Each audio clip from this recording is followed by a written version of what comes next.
Number 7, अल्लाह के नबी फरमाते हैं वक़ज़फ़ुल मुहसनातिल गाफ़िलातिल मुमिनात। 7वां सबसे बड़ा गुनाह यह है कि पाक दामन बेकसूर औरतों पर ज़िना का इल्जाम लगाना, ये 7वां सबसे बड़ा गुनाह है। औरत बेकसूर है, लड़की बेकसूर है और आपने उसके ऊपर इल्जाम लगा दिया, उसके कैरेक्टर पर दाग लगाया कि हमने फलां की बेटी को फलां लड़के से बात करते हुए देखा था, हमने फलां की लड़की को फलां लड़के से इंस्टाग्राम में चैटिंग करते हुए देखा था, व्हाट्सएप में बातें करते हुए देखा था। तुमने उसको समाज के अंदर बदनाम किया, उसको तुमने समाज में जलील किया। मेरे भाइयों, ये 7वां सबसे बड़ा गुनाह, ये बहुत बड़ा गुनाह है। कुरान में अल्लाह फरमाता है वल्लज़ीना यर्मूनल मुहसनाति सुम्मा लम यातू बिअरबाति शुहदा फजलिदूहुम 80 जल्दा वला तक़बल लहुम शहादतन अबदा व उलाइका हुमुल फासिकून।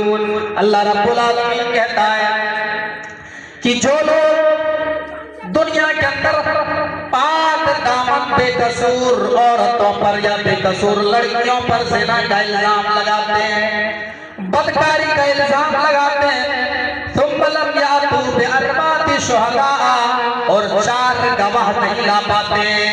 यानी अगर तुमने किसी के ऊपर इल्जाम लगाया, अगर तुमने समाज के ऊपर, अगर तुमने समाज के किसी औरत के कैरेक्टर पर दाग लगाया, उनके ऊपर इल्जाम लगाया, ज़िना की तोहमत लगाई और तुमने 4 गवाह के जरिए उसको साबित नहीं कर पाया, तुमने उसको 4 गवाहों के जरिए तुमने उसको साबित नहीं कर पाया, तो कुरान क्या कहता है? कुरान कहता है 80 जल्दा, तो उस आदमी को पकड़ो और पकड़ करके 80 कोड़े मारो, उसको 80 कोड़े मारे जाएंगे, 80 कोड़ों की सजा दी जाएगी।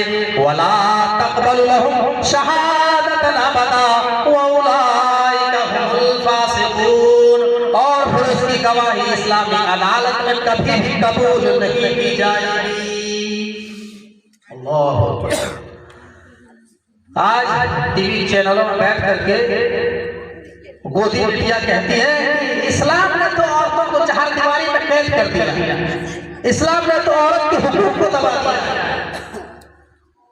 मेरे भाइयों, इस्लाम ने औरत को वो मकाम दिया है जो दुनिया के किसी धर्म के अंदर नहीं दिया। इस्लाम ने औरत को इज्जत दी है, रिस्पेक्ट दिया है।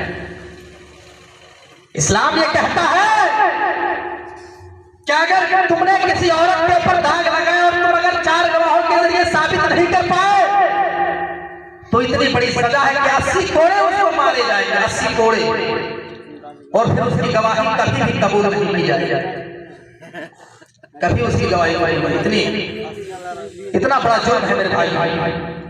जरा गौर कीजिए, बड़ा आसान है, बड़ा आसान है किसी के ऊपर जो है इल्जाम लगा देना, बलात्कारी का इल्जाम। और ये सिर्फ लड़कियों का मसला ही नहीं है, लड़का का भी यही मसला है। अगर आपके पास जानकारी नहीं है, सबूत नहीं है, और आप जो है 4 गवाहों के जरिए साबित नहीं कर पाते हैं, और आपने किसी लड़के के दामन में दाग लगाया, बदकारी का इल्जाम लगाया, तो उसके ऊपर भी वही हुक्म नाफिज होगा, उसको भी वही 80 कोड़े मारे जाएंगे। और लेकिन आज इसको लोग गुनाह को गुनाह नहीं समझते हैं। आज जो है आलिम दीन के ऊपर भी जो है इस बदकारी का इल्जाम लगा करके सलाखों के पीछे डाला गया, उसको बदनाम करने की कोशिश की गई। मेरे भाइयों, और भी बहुत बड़ा गुनाह है, लेकिन आज लोग समझते नहीं। एक कलमा पढ़ने वाला मुसलमान इतना बड़ा गुनाह करता है। हमारे मुआशरे में ये देखा जाता है कि हमारा अगर किसी से 36 का आंकड़ा चल रहा है, दुश्मनी चल रही है, तो हम अपने लड़के की शादी लगाते हैं किसी लड़की से, तो हमारा दुश्मन कहता है अरे तुम किसके घर में पैगाम भेजो, उसकी लड़की से शादी कर लो। अरे भाई, उसकी लड़की तो बहुत खराब है, उसकी लड़की का बैकग्राउंड आपको मालूम नहीं है, उसकी सेटिंग कई जगह से चल रही है, उसके बारे में हम जानते हैं। रात रात भर बातें करती है, रात रात भर वो चैटिंग करती है और अपनी तरफ से 336 बातें लगा करके, बना करके, बढ़ा चढ़ा करके, इस तरीके से नमक मिर्च लगा करके जो है रिश्ता काटने की कोशिश करते हैं और काट। मेरे भाइयों गौर कीजिए, ये बहुत बड़ा गुनाह है। ये 7वां सबसे बड़ा गुनाह जो इंसान को हलाक कर देने वाला है। और इस इल्जाम से नबी नहीं बच पाए मेरे भाइयों।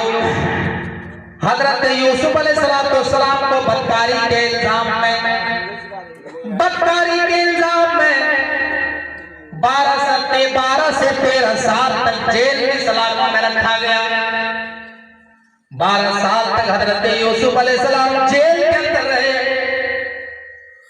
इस चीज से नहीं बच पाए, उनके ऊपर बदकारी का इल्जाम लगाया अजीज मिस्र की बीबी ने। इसी तरीके से आज इस गुनाह से मेरे भाइयों, हम और आप इस गुनाह को गुनाह नहीं समझते हैं। बड़ी आसानी से हम किसी के कैरेक्टर पर दाग लगा देते हैं, किसी बड़े से बड़े आलिम को बदनाम करने की कोशिश करते हैं। मेरे भाइयों, किसी के कैरेक्टर पर दाग लगाना ये 7वां सबसे बड़ा गुनाह, ये बहुत बड़ा गुनाह है। अल्लाह कुरान में फरमाता है इन्नल्लज़ीना यरमूनल मुहसनातिल गाफिलातिल मुमिनात लुइनु फिद दुनिया वल आखिरह वलहुम अज़ाबुन अज़ीम। जो लोग दुनिया के अंदर किसी के कैरेक्टर पर दाग लगाते हैं, जो लोग किसी के ऊपर बदनामी का दाग लगाते हैं, ज़िना का इल्जाम लगाते हैं, उसके ऊपर दुनिया में भी अल्लाह की लानत हो और आखिरत में भी अल्लाह की लानत हो। वलहुम अज़ाबुन अज़ीम, और उसके लिए दर्दनाक अज़ाब हो। भाई और कीजिए, बहुत बड़ा गुनाह है, बहुत बड़ा। हमारा इस्लाम तो ये कहता है कि आपको किसी के ऐब के बारे में मालूम है तो इस्लाम कहता है कि इसको छुपाओ, उसको जहां तक हो सके छुपाओ, उसको बदनाम मत करो, चौराहे में बदनाम मत करो, उसको होटलों में रुसवा मत करो, जहां तक हो सके उसकी बुराई को पर्दा डालने की कोशिश करो। और हदीस में आता है कि तुम अगर किसी के ऐब पर पर्दा डालोगे तो अल्लाह तबारक व तआला क़यामत के दिन तुम्हारे गुनाहों पर पर्दा डालेगा। मुस्लिम की रिवायत है, अल्लाह के नबी फरमाते हैं वमन सतरा मुस्लिमन सतरहुल्लाहु फिद दुनिया वल आखिरह। अल्लाह के नबी फरमाते हैं कि जो दुनिया में किसी के ऐब पर पर्दा डालता है, दुनिया के अंदर जो किसी के गुनाहों पर पर्दा डालता है, किसी के गुनाह को छुपाता है, तो अल्लाह ताला क़यामत के दिन उसके गुनाहों पे पर्दा डाल देगा। और तुमने अगर किसी को बदनाम करने की कोशिश की समाज के अंदर, अगर तुमने किसी के गुनाह को हाईलाइट किया, समाज में तुमने उसको जाहिर किया लोगों के सामने, अपने आप को बड़ा जाहिर करने के लिए और उसको नीचा दिखाने के लिए तुमने उसको समाज में रुस्वा कर दिया, बदनाम कर दिया, तो कल क़यामत के दिन अल्लाह तबारक व तआला मैदान महशर में पूरी दुनिया के लोगों के सामने तुम्हारे गुनाहों को खोल देगा, तुम्हारे नामाए अमाल को खोल देगा, और दूध का दूध पानी का पानी हो जाएगा, और लोगों को पता चल जाएगा कि ये दुनिया में छोटी छोटी बातों को ये निकाला करते थे, दुनिया के अंदर ये लोगों के चोरी किया करते थे, लोगों को बदनाम किया करते थे, और इनका कारनामा यहाँ पर देखो ये है। मेरे भाइयों, उस दिन तुम शर्मिंदा हो जाओगे। क़यामत के दिन जो है छोटे से छोटे अमल और बड़ा सा बड़ा अमल, सारे के सारे अमाल जो है नामाए अमाल के अंदर दर्ज होगा। कुरान सूरह कहफ पर अल्लाह रब्बुल आलमीन कहता है वउज़ियल किताबु फतरल मुजरिमीना मुशफिकीना मिम्मा फीही व यक़ूलूना या वैलतना हाज़ल किताबि ला युगादिरु सगीरतन वला कबीरतन इल्ला अहसाहा। अल्लाह रब्बुल आलमीन कहता है क़यामत के दिन जब अल्लाह तबारक व तआला मुजरिमीन के सामने नामाए अमाल को खोल करके रख देगा, मुजरिमीन के सामने जब नामाए अमाल को खोल करके रख दिए जाएंगे, गुनाहों के रजिस्टर खोल करके रख दिए जाएंगे, काला चिट्ठा जब उनके खोल कर रख दिए जाएंगे, तो मुजरिमीन डरे हुए होंगे, सहमे हुए होंगे, और अल्लाह तबारक व तआला से कहेगा अल्लाह ये कैसी किताब है, माले हाज़ल किताब, अल्लाह ये कैसी किताब है, ये कैसा नामाए अमाल है, एक ऐसा रजिस्टर है, छोटा सा छोटा अमल, बड़ा सा बड़ा अमल, इसमें सारे दर्ज किए गए हैं, सारी चीजें इसमें लिखी हुई है। जो हमने जो है कमरे में जो गुनाह हमने किया था, हमने जो जंगल में जाकर के हमने ज़िना किया था, वो भी इसके अंदर मौजूद है। मेरे भाइयों, तो इतना याद रखना कि आप जो है किसी के ऊपर जो है बिना सोचे समझे अगर आपने समाज के अंदर किसी को बदनाम करने की कोशिश की, किसी के दामन में तुमने दाग लगाया, तो अल्लाह तबारक व तआला तुम्हारे गुनाहों को कल क़यामत के दिन हाईलाइट करेगा। इस्लाम ये कहता है कि अगर तुम किसी गुनाह को जानते हो तो उसके गुनाह को छुपाने की कोशिश करो, उसके गुनाह को जाहिर किया करो। तो सातवां सबसे बड़ा गुनाह क्या है? सातवां सबसे बड़ा गुनाह यह है कि पाक दामन औरतों पर या पाक दामन मर्दों पर बदकारी का इल्जाम लगाना, ज़िना का इल्जाम लगाना, यह सातवां सबसे बड़ा गुनाह है। मेरे प्यारे साथियों, आज गौर कीजिए कि हम अपने गरीबानों में हम झांके, अपने सोसाइटी का जायजा लें कि कहीं ये 7 गुनाहों का शिकार हम और आप तो नहीं है, कहीं इन 7 गुनाहों का असरात हमारे अंदर पाए तो नहीं जा रहे हैं। क्या हम जो शिर्क तो नहीं कर रहे हैं? शिर्क के असरात हमारे अंदर क्या पाए तो नहीं जा रहे हैं? क्या हमारे माशरे में जादू टोना तो नहीं आ गया है? जो है हम जो है कि बेकसूर हम किसी को नाहक कत्ल तो नहीं कर रहे हैं? हम सूद और ब्याज के बारे में सोचना चाहिए कि क्या सूद और ब्याज का असर हमारे ऊपर पाए जा रहे हैं? यतीमों के साथ हमारा क्या मामला है? बुज़दिली हमारे अंदर तो नहीं है? और जो है हम जो है बिना तहकीक के हम किसी के ऊपर जो है दाग लगा रहे हैं। ये इन 7 गुनाहों का असर हमारे अंदर पाए नहीं जा रहे हैं। एक इंसान को सोचना चाहिए, गौर और फिक्र करना चाहिए। मेरे भाइयों, हम अल्लाह रब्बुल आलमीन से दुआ करते हैं कि अल्लाह इन 7 गुनाहों से हम और आपको बचने की तौफीक अता फरमा। अल्लाह हमको जब तक इस दुनिया में जिंदा रखा, ईमान की हालत में जिंदा रखा, जब हमारे खात्मा को ईमान की हालत में खात्मा फरमा।